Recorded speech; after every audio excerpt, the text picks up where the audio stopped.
Pertama adalah prinsip-prinsip ekonomi teknik. Prinsip-prinsip ekonomi teknik mencakup berbagai konsep dasar yang digunakan untuk menganalisis masalah-masalah ekonomi yang dihadapi dalam praktik teknik.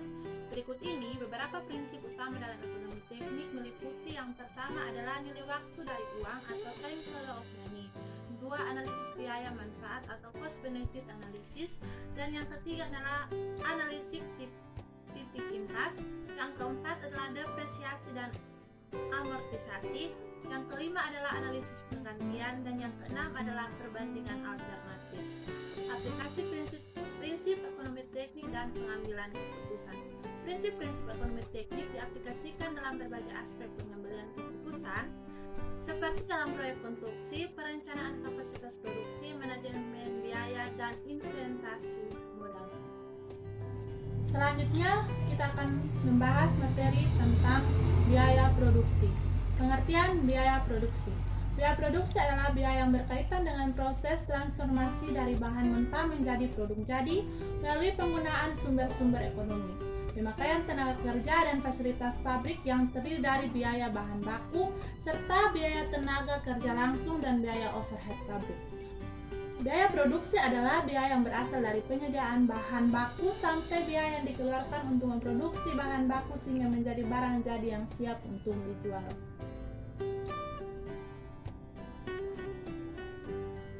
Kesimpulan, biaya produksi adalah biaya yang berasal dari penyediaan bahan baku sampai biaya yang dikeluarkan untuk memproduksi bahan baku sehingga menjadi barang jadi yang siap untuk dijual. Dalam proses produksi, perusahaan manufaktur biasanya mengeluarkan berbagai macam biaya. Biaya beraneka ragam tersebut dapat dikelompokkan menjadi 3 golongan besar, yakni yang pertama bahan langsung, yang kedua tenaga kerja, dan yang ketiga adalah overhead. Selanjutnya kita akan membahas poin yang ketiga, yaitu konsep nilai uang terhadap waktu.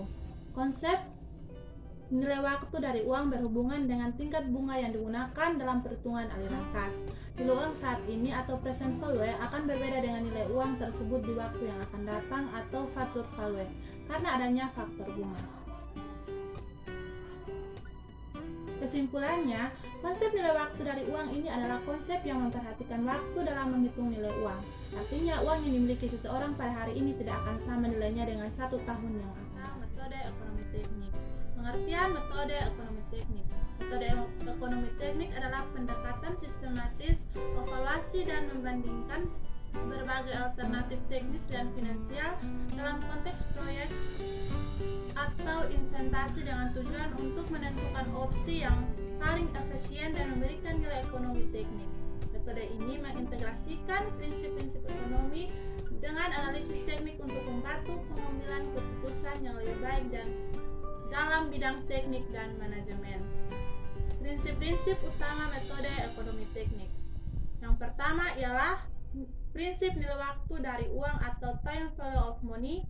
Yang kedua adalah prinsip biaya dan manfaat atau cost benefit analysis. Dan yang ketiga adalah prinsip margin keuntungan atau profit margin. Dan yang keempat adalah prinsip analisis risiko dan ketidakpastian atau risk and uncertainty analysis. 5 adalah kelayakan ekonomi. 6 adalah prinsip perbandingan alternatif. Selanjutnya kita akan membahas materi yang kelima, yaitu pengembalian modal. Berikut ini adalah pengertian biaya pengembalian modal. Biaya pengembalian modal atau sering disebut dengan cost of capital adalah biaya yang harus dikeluarkan oleh perusahaan atau investor untuk memperoleh dana yang digunakan dalam investasi. Biaya ini mencerminkan tingkat pengembalian minimum yang diharapkan oleh investor atau kreditur agar mereka mau menanamkan modal dalam suatu proyek atau perusahaan. Yang berikut adalah definisi biaya pengembalian modal. Biaya pengembalian modal atau biasa disebut dengan cost of capital adalah tingkat pengembalian yang harus diperoleh oleh suatu perusahaan dari investasinya untuk memenuhi ekspektasi para penyediaan modal, baik itu pemegang saham atau ekuitas maupun kreditur atau utang. Selanjutnya kita akan membahas materi yang keenam dengan judul tingkat pengembalian minimum, metode nilai masa depan, dan perbandingan alternatif. Berikut ini adalah cara menentukan tingkat pengembalian minimum dalam metode nilai masa depan. Tingkat pengembalian minimum dalam metode nilai masa depan atau future value method adalah tingkat pengembalian terendah yang diperlukan untuk mencapai tujuan keuangan tertentu. Dalam menentukan tingkat pengembalian minimum, investor harus mempertimbangkan hal-hal berikut. Yang pertama ialah biaya modal, yang kedua adalah tujuan keuangan, dan yang ketiga adalah risiko investasi. Selanjutnya kita akan membahas poin yang ketujuh, yaitu metode nilai pengembalian internal dan eksternal. Berikut ini adalah pengertian nilai pengembalian internal dan eksternal. Nilai pengembalian internal atau IRR adalah tingkat suku bunga yang membuat nilai sekarang bersih atau NPV dari semua arus kas proyek sama dengan nol. Dengan kata lain, IRR adalah tingkat pengembalian yang diharapkan dari investasi. Kesimpulannya, IRR dan IRR adalah dua metode yang penting dalam evaluasi investasi. Sementara IRR memberikan gambaran yang sederhana tentang potensi pengembalian, sedangkan IRR menawarkan pandangan yang lebih komprehensif dengan mempertimbangkan faktor eksternal. Secara kombinasi dari dua metode ini memberikan analisis yang komprehensif dan membantu pengembalian keputusan dalam memilih proyek yang paling menguntungkan. Selanjutnya kita akan membahas materi yang ke-8, yaitu evaluasi investasi. Berikut ini kita akan membahas pengertian evaluasi investasi. Evaluasi investasi adalah proses analisis dan penilaian terhadap proyek atau aset untuk pengembalian dan keuntungan dari investasi tersebut. Selanjutnya, pengertian investasi sendiri. Investasi adalah penempatan dan pada saat ini dengan harapan untuk memperoleh keuntungan di masa mendatang. Investasi berbentuk aset real seperti pembelian aset produktif atau saham finansial atau aset finansial seperti saham dan obligasi. Berikut ini adalah dasar-dasar evaluasi investasi. Evaluasi investasi melibatkan perbandingan antara biaya awal investasi dengan manfaat atau hasil yang diharapkan. Ini termasuk perhitungan return of investment atau ROI dan net present value. Selanjutnya, betapa pentingnya evaluasi investasi, yaitu satu, mengenalkan risiko investasi, yang kedua, mengoptimalkan penggunaan sumber daya, dan yang paling penting yang terakhir adalah pengembalian keputusan. Metode evaluasi dan investasi. Selanjutnya, pengertian investasi. Investasi merupakan suatu tindakan melepas dana saat sekarang dengan harapan untuk dapat menghasilkan arus dana masa datang dengan jumlah yang lebih besar dari dana yang dilepaskan pada saat investasi awal, atau biasa disebut dengan nilai increment. Berikut ini adalah dasar-dasar evaluasi investasi. Yang pertama itu cash flow. Cash flow sendiri adalah uang yang hanya karena kaslah yang dapat dipakai perusahaan, bukan pendapatan baik untuk investasi kembali maupun membayar dividen. Yang selanjutnya adalah konsep nilai waktu dari uang. Untuk mempunyai nilai terhadap waktu dan besar nilai itu sangat tergantung kapan uang itu diterima. Konsep ini berkaitan dengan bunga. Berikut ini adalah aspek benefit dan cost. Contohnya, dampak langsung dan tidak langsung proyek pembangunan jalan. Cost adalah investasi yang dikeluarkan untuk membangun jalan, biaya terhadap perubahan lingkungan, meningkatkan kecelakaan, dan menurunkan keamanan masyarakat. Selanjutnya, kita akan membahas poin yang ke-10, yaitu tentang pemilihan alternatif.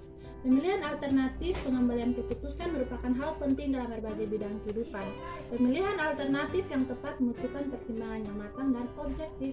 Tahap awal dalam pengembalian keputusan adalah identifikasi dan evaluasi alternatif yang tersedia. Setiap alternatif memiliki kelebihan dan kekurangan yang perlu dipertimbangkan. Berikut ini adalah metode pemilihan alternatif. Berbagai metode dapat digunakan untuk memilih alternatif disesuaikan dengan kompleksitas masalah dan preferensi pengambilan keputusan. Metode-metode yang digunakan dalam melakukan pemilihan alternatif yaitu 1. Analisis SWOT, 2. Matriks keputusan, 3. Analisis sensitivitas. Kesimpulan dari metode pemilihan alternatif ialah alat yang sangat penting dalam pengembalian keputusan. Keduanya membantu dan memastikan bahwa keputusan yang diambil adalah yang paling optimal dan dapat bertahan terhadap perubahan dalam variabel ini. Selanjutnya kita akan materi yang ke-11, yaitu materi tentang depresiasi dan pajak. Depresiasi dan pajak adalah metode akuntansi yang digunakan untuk menghitung penurunan nilai aset berwujud atau aset tetap suatu perusahaan dengan memetakan penurunan nilai suatu aset dari waktu ke waktu. Dampak depresiasi terhadap pajak, yaitu yang pertama itu penghasilan kena pajak, yang kedua itu arus kas, yang ketiga itu nilai buku.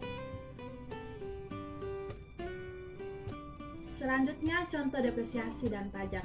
Misalnya sebuah perusahaan membeli mesin seharga 100 juta dengan masa manfaat 10 tahun dan nilai sisa sama dengan 110 juta. Jika perusahaan menggunakan metode garis lurus, depresiasi tahunan adalah 100 juta sampai dengan 10 juta per 10 tahun sama dengan 9 juta. Depresiasi ini akan merugikan penghasilan kena pajak perusahaan sebesar 9 juta setiap tahun sehingga merugikan kewajiban pajak.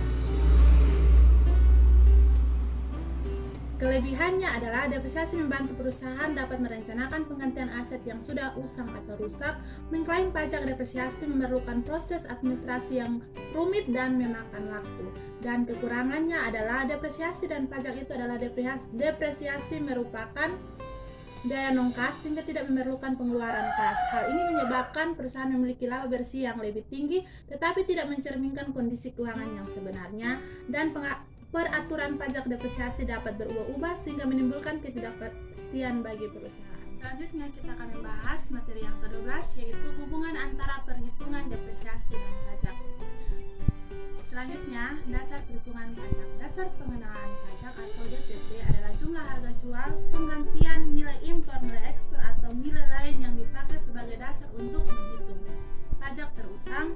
Pajak yang terutang itu yaitu yang pertama itu penghasilan kena pajak dan penghasilan kena pajak atau yang biasa disebut dengan wajib orang pribadi. Pengertian biaya sendiri adalah suatu metode klasifikasi biaya di mana ada yang boleh dibiayakan dan tidak boleh dibiayakan secara perpajakan. Dalam SPT tahunan, hal ini berlaku untuk jenis biaya tersebut, yaitu deductible adalah mengurangi.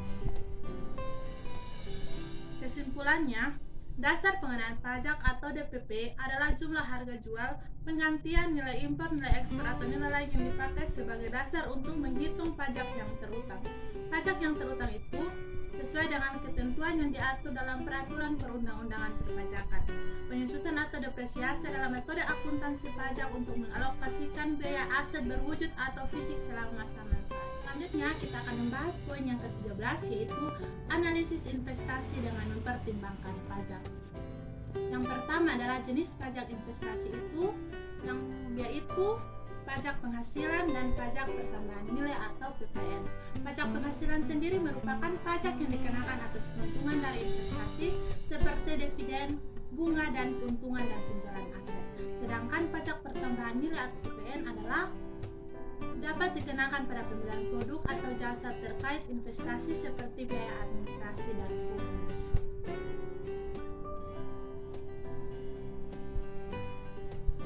Yang berikut adalah keuntungan investasi yang bebas pajak. 1. Penghematan. 2. Pertumbuhan aset. 3. Kemudahan. Dan yang terakhir kesimpulannya adalah memahami dampak pajak pada investasi adalah kunci untuk meraih keuntungan maksimal. Melalui perencanaan yang matang dan strategi yang tepat, kita dapat meminimalkan beban pajak dan memaksimalkan potensi keuntungan investasi. Selanjutnya kita akan membahas poin yang ke-14, yaitu ekonomi teknik dan proses perencanaan. Yang pertama, konsep ekonomi teknik. Dalam konsep ekonomi teknik kita perlu mengetahui definisi ekonomi teknik. Ekonomi teknik adalah suatu ilmu pengetahuan yang berorientasi pada mengungkapkan dan perhitungan nilai-nilai ekonomis yang terkandung dalam suatu rencana kegiatan teknik atau engineering. Disiplin ilmu yang berkaitan dengan aspek-aspek ekonomi dalam teknik yang terdiri dari evaluasi sistematis dari biaya-biaya dan manfaat-manfaat usulan proyek-proyek teknik. Ekonomi teknik atau e-learning ekonomis mencakup prinsip-prinsip dan berbagai teknisi sistematis untuk pengambilan keputusan ekonomis. Aplikasi ekonomi teknik. Dalam aplikasi ekonomi teknik ini ada beberapa, yaitu yang pertama rekayasa dan konstruksi, yang kedua industri manufaktur, yang ketiga negeri, dan yang keempat transportasi. Yang berikut adalah prinsip-prinsip ekonomi teknik. Dalam prinsip-prinsip ekonomi teknik kita perlu mengetahui bagaimana bankan alternatif, kita perlu tahu fokus pada perbedaan, kita perlu menggunakan sudut pandang yang konsisten, perlu menggunakan suatu ukuran yang umum, dan perlu memperhatikan semua kriteria yang sangat relevan, dan harus memperjelas keputusan dan perlu mempertinjau kembali keputusan. Selanjutnya, dari materi tersebut kita menyimpulkan bahwa ekonomi teknik dan proses perencanaan merupakan aspek penting dalam pengembalian keputusan di dunia industri. Dengan menerapkan analisis biaya dan manfaat, organisasi dapat membuat keputusan yang lebih baik dan memaksimalkan penggunaan sumber.